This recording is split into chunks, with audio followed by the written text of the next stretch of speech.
Maupay nga adlaw, mga kalbayognon. Kaupod na liwat niyo ang iyo sekretarya, Elena Manadayday Cortado.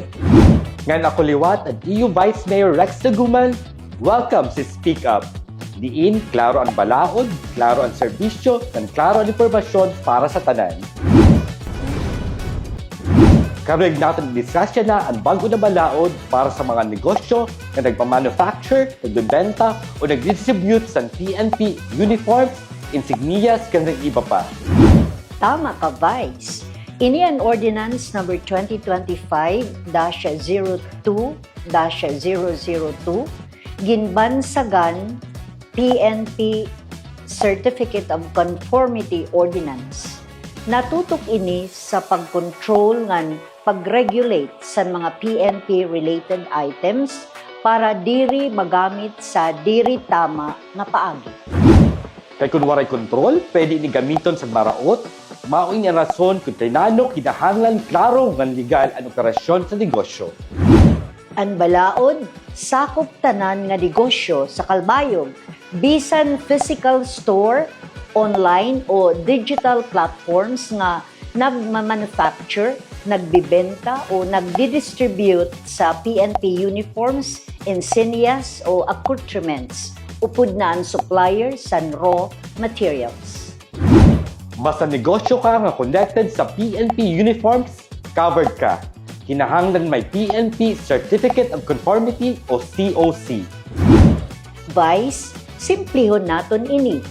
PNP uniforms, insignias, accoutrements, authorized items para la sa tinuod nga PNP personnel. PNP Certificate of Conformity, dokumento gikan sa PNP nga nagpapakita nga legal ka mag-manufacture, sell o distribute and distributor. Authorized agent nga may valid COC. Manufacture, paghimo sa ready-to-use PNP items. Tanan nga negosyo na covered, kinahanglan mag-secure sa COC pagkatapos pagkuha sa business permit.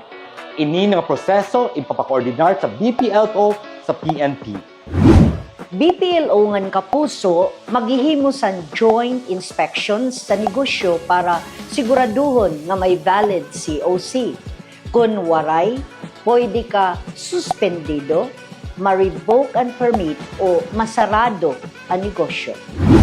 Para sa mga diri masunod, seizure o confiscation sa PNP items, suspension or revocation sa business permit, multa sa 1,000 to 5,000 pesos, posible 30-day imprisonment depende sa korte. Importante ini mga kalbayognon, diri para punishments la, kundi para safety ng security sa tanan. Ini nga balaod na tutok sa legalidad, seguridad, ng proteksyon sa komunidad. Siguraduhon natin na ang tanan na negosyo sa kalbayog na may deal sa PNP items, legal nga responsable.